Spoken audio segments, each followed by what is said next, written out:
Hey guys, welcome back to the Hear Me Roar pod. I am Tobi and my co-host is none other than the Kate Save, which you might know her from Shark Tank. She's also founder of BeFit Foods and picked up Telstra's Business of the Year award too. Kate? Well, Tobi, you've got a super impressive CV, 25 years in global commercialisation experience, and you founded Creative Cubes, Australia's leading co-working space and real estate business. All right, let's get on with the pod. Hey, Tobi. Hey, what's happening?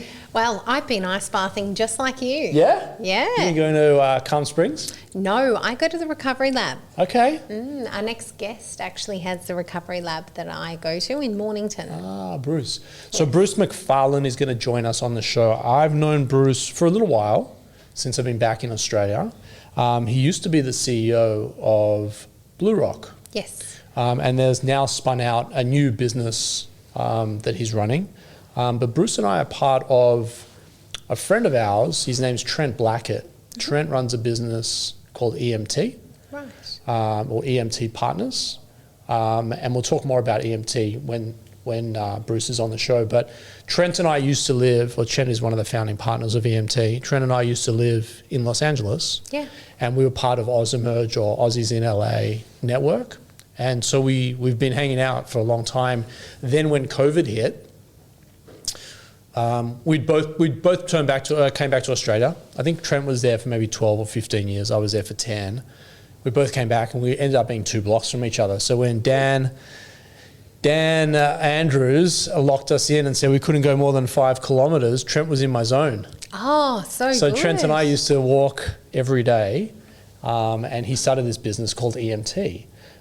Which I believe Bruce had something to do with. We'll ask him about it. Okay. And a couple of summers ago, Bruce and I were at the EMT Christmas party. Ah. And Bruce and I have been speaking every other day since that Christmas party, which we hope in time we'll be able to share with the listeners. But had a lot of time with Bruce. And I'm actually really grateful that he's here because 3 weeks ago, he got knocked off his bike up in the Gold Coast. Terrifying. Wasn't responding to me. I'm like, Bruce, where are you? We need to talk about this and that. Da, da, da, da. No response. A couple of days later, he says, sorry, mate, got knocked off my bike. I've been in ER. So we're very lucky to have him on the pod. And he'll be here after the break, thanks to Rise. Guys, I want to introduce you to Rise, a business cohort like no other. So what is the Rise Network? Rise Network is a curated inner circle of 10 to 12 like-minded peers designed to provide a confidential, high-trust environment where business owners and leaders can gain strategic insights, actionable solutions, and lasting relationships. Rise isn't just networking, it's a game-changing business support system. It has strategic problem solving built in, expert facilitation, actionable insights, long-term impact and authentic relationships, and it's based exclusively around high-trust cohorts. For your membership, you gain full access to Creative Cubes. That means you can drop in when you're on the run to use the meeting rooms, breakout spaces, or even just dock in for the day. We wanted to serve the underserved, the people that do need the help, do need the support, don't necessarily have the funds to be able to do it, and don't necessarily fit into one of these other organizations. And so that's where Rise kind of came from. So there you have it, guys. Go to werise.au, and I hope to see you at one of our cohorts soon. Back on the show. So we've got Bruce. Welcome. Thank you. Good to see you both. It's great to see you. Yeah. My goodness. What happened?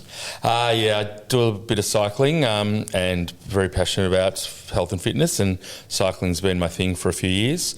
Come off the bike a couple of times, but this time I was going through a roundabout on the Gold Coast, returning a bike I'd actually rented, which is not in a good state, and a car went through the roundabout, and so a car hit me in the middle of the roundabout. He hit the brakes just before he hit me, so fortunately he didn't run over me. He sort of hit me and threw me, and I rolled, and I was very fortunate that I didn't break anything, but I've had some heart challenges over the last 6 months. Had a 90% blockage in my heart 6 months ago, and so I had a stent put in. So I'm on a few different heart medications.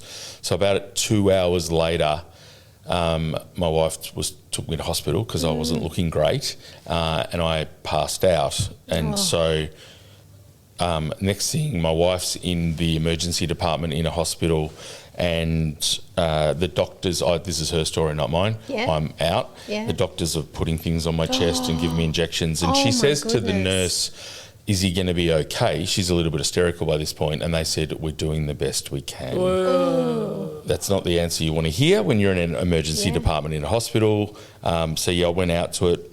Then they put me in an ambulance with a doctor and a nurse and took me to the public hospital. I went out to it again. Next thing I wake up and I've got people cutting my clothes off and things on my chest and lots of stuff. So I spent, 5 hours in the emergency department doing lots of tests, mainly on my heart, but also I was bleeding internally. So I found out I had a very large hematoma from the accident, and obviously a combination of the blood, heart rate, blood, and all those things.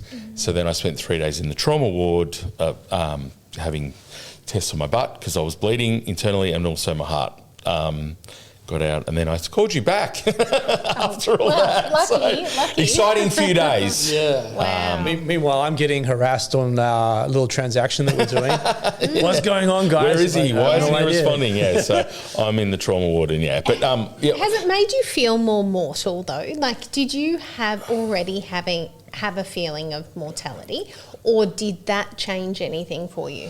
Yeah, I've had a bit of that because when you do the heart, so the heart thing was a similar story. So I do a lot of cycling. One of my cycling mates is a doctor, and I rode with my doctor. I had chest pains, and so I'd been into hospital. My wife had sent me into hospital once before because of chest pains. I love that your wife is initiating it. You felt the chest pain, but your wife had to make sure you went to hospital. So we were out for dinner at the Rocks near, in Mornington, one night, and I'm rubbing my chest, and she's like, "What's the matter?" And I go, "I've got chest pain." She's like, "How long have you had that?" And I said, "A while." And I said, "Oh, you've got a bit of a pain in my neck." And so she's like, "Oh my goodness." She's like, "Okay, we're going to drive home.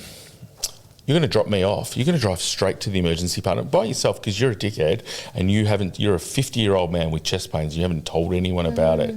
And so I went to the emergency department, checked myself into Drove yourself there? Drove myself to the emergency department. I went to Peninsula Private because I wanted to, And it was 9 hours last time I waited at the Frankston Public. Frankston's a nightmare, Only because of the peds. I had to go for the daughter, otherwise I would have gone private. Anyway, so did lots of tests, did all these things, went back to the cardiologist and had all these tests, and they said, "You're fine." And then a year later, I had an operation on my ankle, or less than a year, and I was coming out of the operation, I had chest pains, and the nurse was like, "That's a bit weird, you shouldn't have chest pains, you've just come out of an anaesthetic." So then my doctor, who's a friend of mine, said, "Okay, we're going to get you to do a CG angiogram." Did the CG angiogram, which is the definitive test, which I'd had a lot of tests on lots of different things. And that was a fun one. I'm running a Teams call for retail food groups, so massive franchise system, lots of people. There's 20 people on a call with my business partner, and I had 3 missed calls. I had the CG on the Wednesday. It's Friday morning at 9 o'clock, and the 3 missed calls on I'm like, this is a bit weird. So I text my business partner, "Can you make sure you do this? I'm going on mute." I called the number, and it's like, "Oh, hi, it's the blah, blah, blah from the Peninsula Private Hospital. We've got your results of your CG angiogram." And I said, "Oh, yeah, cool." And they said, "We just need you to come into hospital." And I said, "Oh, yeah, when would you like me to come in?" They said, "Where are you?" And I said, "At Recovery Lab in Mornington." I need to, and I said, "Can you be there when?" And they said, "Oh, now's good." I said, "Okay, great." And I said, "Oh, how long will I be there for?" And they said, "Oh, probably overnight." I said, "So I need a bag." Okay. So I ring my wife while I'm on the Teams call and said, "Can you come and pick me up and bring a bag because I'm going to hospital?" And she's like, "What?" And I go, "Okay, I don't know, but I'll see you when I finish my Teams call. I'll finish that and I'll come back." And so driving in, called my mate who's a doctor, said, "Don't know." I got there and I'm checking and filling in forms, and he said, "You've got a 90% blockage in the main artery in your heart. You'll be in the operating theatre within the hour. You should be fine, but it's a pretty big operation. Then the cardiologist sits you down and says, you may not get through this operation. This is pretty serious. We're going to go into your heart. And Was your wife there then? She was in the waiting room, yeah. Oh, but you not were in the by meeting. yourself in the room. So they go through that. We're about to go into your heart and go through. So then it's the weirdest thing because you're awake and you're in this room and they're just clean. They put a little hole in you and go into your heart and clean out. So I've had the mortality. Sorry, Kate. Yeah. I had that in October, and then coming out of that, you go to classes about it, and there's a lot about the mental side of it as well as the physical side. So I've recovered. The cardiac rehab group for Peninsula. My team runs some of that. Yes. Yeah, there you so go. you do that. I went to one of them. Yeah. That session was... Went to one? How many are you supposed to go to, Bruce? I feel like there's a lot more. Went to a few. Yes. I was just very keen to get back on the bike and start exercising, which apparently I was allowed to do. Got back, got fit again, got really fit, and was pretty happy with that. So but so that was confronting, and then 6 months later I got hit by a car. Sorry, this is not what you want to talk about. It sounds to me like Recovery Lab was a no-brainer in terms of an investment. Yeah, interestingly, I was a lot healthier when I bought that, but so that's a combination of things for me and some of the things I want to talk about. But one is passion for health and fitness, and so Kate and I have had a couple of chats about it, but I'm very passionate about that, and obviously being a 55-year-old man now, I've got a lot of friends, and the physical and mental side of looking after yourself, I'm really passionate about that. I've got a cycling group that I ride with, the Dendy Riders, and we really support each other, and it's all about fun, fitness and friendship, but it's about getting on the bike. So franchising is the other thing. So Recovery Lab is a franchise, and so they were a client of one part of our business, and so I like the franchising model. The franchising model, I think, is great in terms of franchisors build brand and build systems. Franchisees engage with community and run and do the operation. So I like that. And the other part of it is my daughters. So I've got 4 kids. Both of my daughters, you mentioned COVID in the introduction. COVID was hell for teenage kids. It was awful because your whole life got shut down. We dealt with it as parents. Little kids forgot it now, but teenage kids, I think, was the worst thing, that they got locked down in their really important times when their friends are the most important things in their life. And now I've got 4 of them living through that. Both daughters came out of that with some mental health challenges that, that it wasn't, their world was taken away. They missed first year uni or year 12 and stuff like that. So Recovery Lab, they both started working in the Recovery Labs in Hampton and Windsor that a friend of mine owned, and they started doing ice baths and saunas and New Calm and some of the things, and both got lots of benefit out of doing the health things involved in Recovery Lab. And so then we decided to buy a franchise ourselves and a family business. And I grew up in family business, so that was another thing. So I had franchising, I had family business, and I had health and wellness. So it ticked a few boxes for me. I grew up, my grandparents owned supermarkets. My parents bought into the business. I worked in it from when I could walk. I was working in my family business. Amazing. And I used to go to all the stuff. I was passionate about it as a teenager. I'd go to the conferences. I was like next gen things, and I loved business and I loved family business. But then my dad got sick and sold them before I worked in them. When I was in my 20s. And so I wanted to give my kids that, responsibility, learning, pain, all the shit that goes with family business, but all the good things that go with business. So my daughters became the franchisees, and they did the training course. Wow. To run the franchise. And Kay, you frequent there, right? I love it, yeah. And the New Calm, because I bet you don't have that where No, what is go. New Calm? Talk to us. You get this little sticker, and I looked up the tech behind it. It's next level. Like, you cannot believe a sticker has the capacity to do the same thing as like hooking you up to wires in terms of changing your brain chemistry, basically, and your sleep waves and all of that.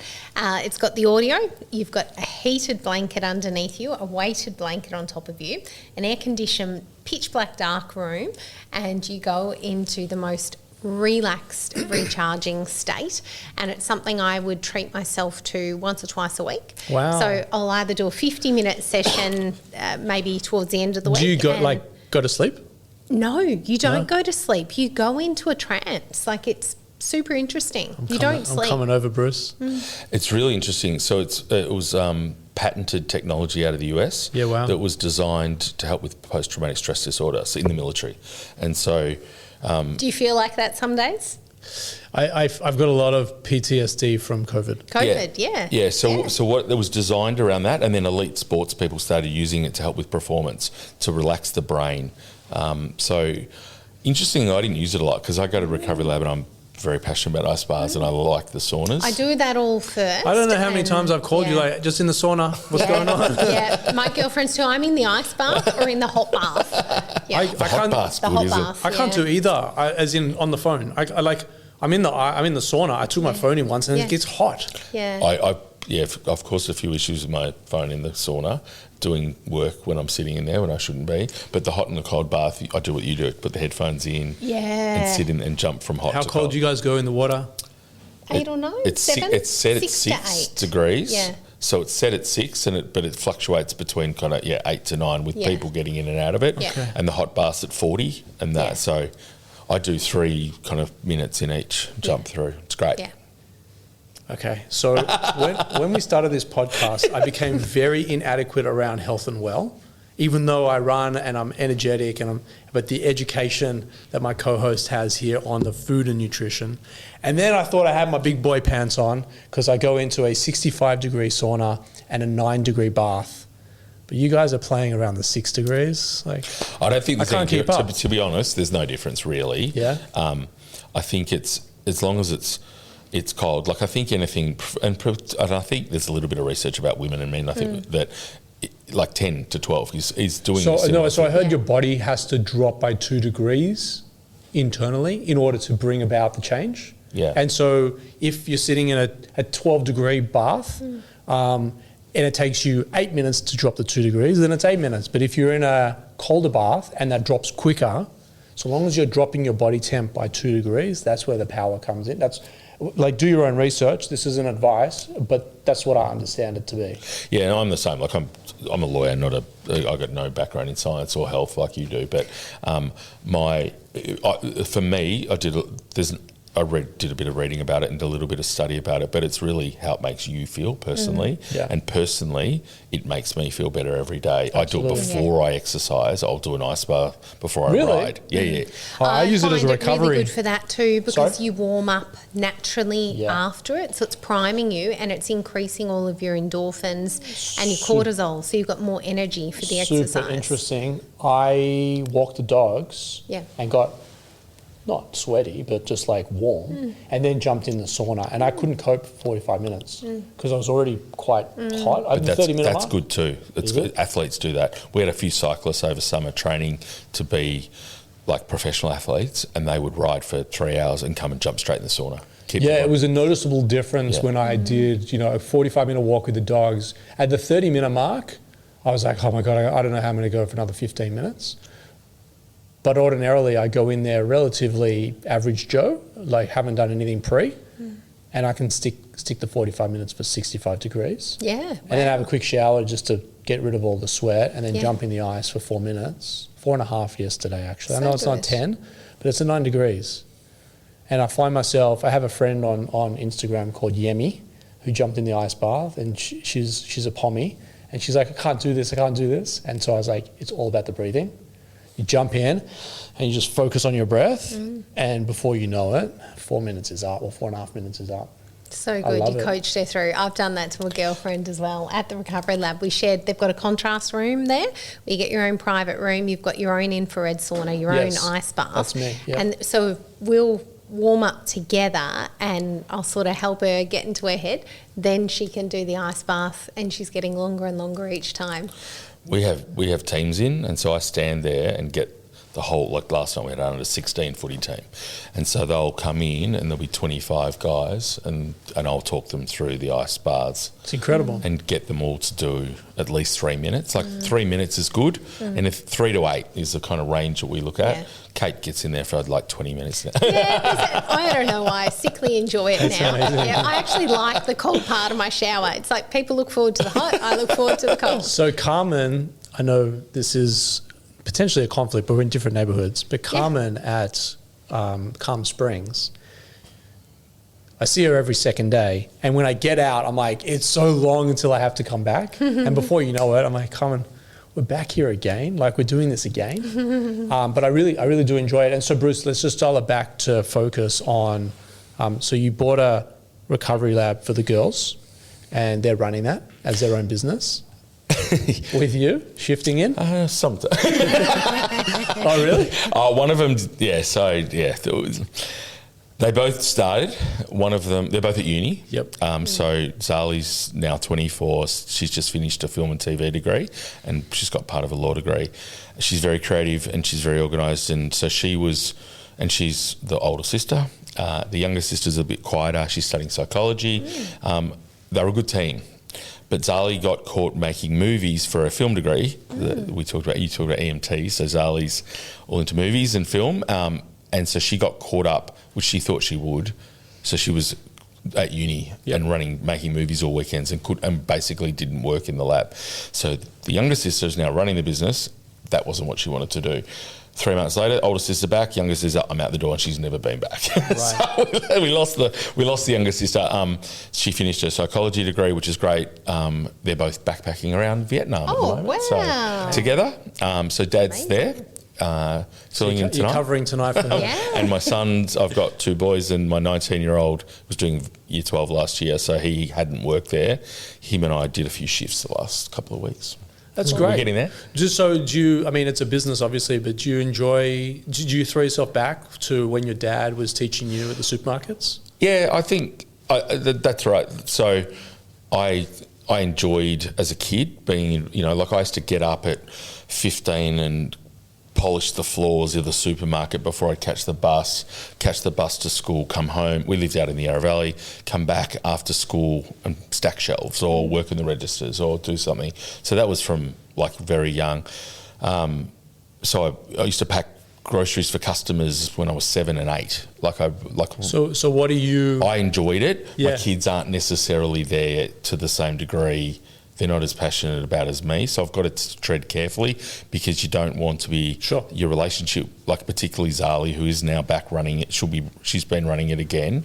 I don't want, like, my wife's very conscious that my relationship with Zali isn't just about the business. So I can't be calling her and saying what time. The only reason I call her, she doesn't live at home. The other 3 live at home. Right. So I need to make sure that you're balancing. Supporting her, doing all the things as parents do. You both are parents of, your kids are a little bit younger, but she's, going through all the stuff. She lives with her boyfriend, relationships, university, all this stuff. And I need to be there for her. And that's really, family's obviously exceptionally important to me. But I didn't do it. I was 20 years in a national law firm and I worked a lot of hours and I wasn't always there because I was travelling and I did a lot of stuff. And so you want to make sure that I made a lot of mistakes, but that I'm there with a relationship that's not a business relationship. Yeah, totally get it. I keep trying to seed the idea with Maddie. We just bought tickets to Ed Sheeran, who's coming out. And so I'm like, how many people in the stadium? She's like, 20,000. I said, well, we just paid $250 a ticket. Let's just drum it down. So let's just pay the average person paid $150 a ticket. It's 20,000 people. Do the maths for me. And then she's adding up, like, holy shit. It's like, now, let me know when you want to get serious about the business because I think you have the same ability to fill stadiums and all the rest of it. And then balance that off to year 7 you go now. Yeah. Like she's still a kid, right? I don't want it to be Britney Spears. Yeah. Talent-wise I do, but probably not headspace-wise I do. Bruce, we're working on some amazing things together which we can't share at the moment, but it's been a real privilege to be able to work with you. I've really enjoyed our engagements. I've enjoyed hanging out with some superstar athletes and us holding court and them just listening because they want to learn the business and be part of a business, but we want to be part of the sport. Yeah. And there's all these amazing things going on. So I'm glad that you're recovering no pun intended on Recovery Lab. Kate, you enjoy Recovery Lab. I see your stories on the frequent, which is amazing. But Bruce, I really enjoyed our camaraderie and our working relationship to get things done. It's been a real privilege for me, and hopefully it continues. There's a good chance that it doesn't, in terms of the deal may not get done, but I'm hopeful that it does, and I've really enjoyed being your teammate and running alongside you, and I really wish you all the health and recovery as much as possible. Thanks, mate. Yeah, very healthy. The health bit's going well, so recovering, and I think the intersection of sport and business we're both, very passionate about as well, is, things around leadership and teamwork and things like that you get from sport and then business. And communities. It's all communities. And about community. That's another thing, so yeah. Yeah, speaking of community, I think I invited Bruce on the pod, but you might have invited him because I'm not quite sure. Chance. And you guys, we live quite far from each other, yet we're so connected in terms of our business network, EMT, the BFT, and the Recovery Lab, and Kate, and Kate's business, and EO. We're all three connected through EO. Yeah. I didn't know Kate through EO. I knew you through EO, just through Blue Rock and what you guys were doing there from a sponsorship. I didn't know Kate until Kate showed up and did a pop-up. I didn't even know how you got here, but you did a pop-up. I think you met Sade. And Sade. Yeah, I think you met Sade, and then Sim was tasked with helping us activate BeFit Foods in the space. And then you and I started talking, and here we are. We're here. It's all connected. I have to mention BDC once because that is my main business. Yes, go for it. Oh, yeah.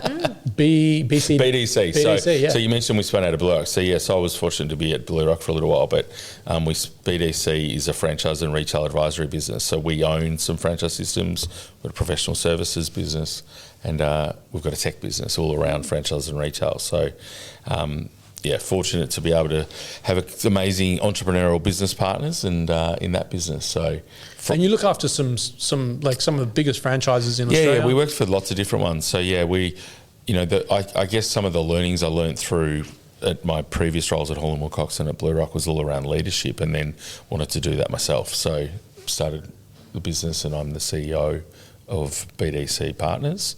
But we've got some large franchisors and retailers that we act for across from law to property, where we find sites, we recruit franchisees. Fitness. Yep. We've got brands in fitness, brands in food. Lots of large. I want to connect you to one of our members because he has been franchising for a little while, and now he's ready to go to the next level. I think he's got about 50 restaurants across Australia, and I think there's some international ones as well. And he's looking to go to the next level. So I want to connect you with him. I can't disclose who he is right now. Guys, we could talk all day. Unfortunately, everyone else has to go to work. I'm probably going to tune out. Bruce, thank you. May everything work out perfectly for you from here forward. No bike riding, please. No, but I don't think my wife's going to let me back on the bike for a little while. She's had a bit of two pretty big scares in the last 6 months. So don't do it to her, please. and to me, I need you here, man. Guys, Kate might have to own the Recovery Lab the way. Kate's should be running it with my daughter. I've just come to get in. I can't get in, Bruce. Well, the key's under the bed. Cool, thanks, guys. Guys, we'll hear from Luna, and Kate and I'll be back after this break. Thank you. weareluna.co is a great place for you and your business to start off with phenomenal accounting and legal services. So if you're a startup or a scale-up looking for legal and finance support, or alternatively looking to raise capital, weareluna.co is where you need to be starting off. So Kate... Great segment. Yeah. I love that focus, family, health and fitness, and franchise, because that mix of things really rings true to his values, and it's quite clear in the way that he lives his life. Yeah, it definitely is. I get to see Bruce behind the show. Yeah. And he's definitely a man of, firstly, integrity, but moreover, he's a man that actually walks the talk. Yeah. So that the amount of times that I've called him is like, I'm just in the sauna. Can I call you back? Yes. Or I'll text you. Because he's either on the bike or doing something. He was carrying in the bags of ice when I was there to no put doubt. the ice into the saunas to really chill it down for the footy boys. No doubt. You know, it's interesting for me, when the girls were born, I used to ride 120 Ks, every other day on my bike. And then when the girls were born, I actually sold my bike. Yeah. Fear just came over me. Yeah. And My story's the same. So Yeah. I was on my bike. I used to personal train clients about 15 kilometres from where I live. So I'd ride there in the morning in the pitch black, train them they had a home gym, and then ride back. And I was riding back one day, and it was bright daylight then, so it's like, I don't know, 8 or 9 in the morning, and it was a really clear day, and there was a guy on a bike in front of me. He got hit by a car, and I was 11 weeks pregnant. Hadn't told anyone I was pregnant. I just stepped off my bike, and I've not been back on since. I'm going to ruin this full circle, and I'll tag him. But there's a very outspoken guy for human rights. His name is, his name is escaping me now. Put it in the show notes. Yeah, no, I'll put it in the show notes. But I sold my bike to him. And then I started following him on X. Yeah. And then I randomly sent him a message. I was like, your face, I know your face. Did you buy and I described the bike and all the rest of it. He's like, yeah, that was me. Yeah. And randomly just kind of connected the dots. Yeah. He's a human rights lawyer. Yeah, right. And he's very vocal about the Victorian government and how they're treating the people at the moment, which I fully support. He's 100% accurate. I don't want to go political on you. But I sold my bike to him. Yeah, it's in great hands. I don't miss it because of situations like Bruce. You got a Peloton, don't you? We do. Yeah. We do. But I like my Peloton tread. Sim likes the Peloton bike. Yeah. But yeah, when the girls were born, I sold that thing and haven't looked back since. Yeah. All right, guys, that's another great session, another great segment. Thanks, James at Purpose Productions. Thank you, Kate. We'll see you on the next one. See you next time.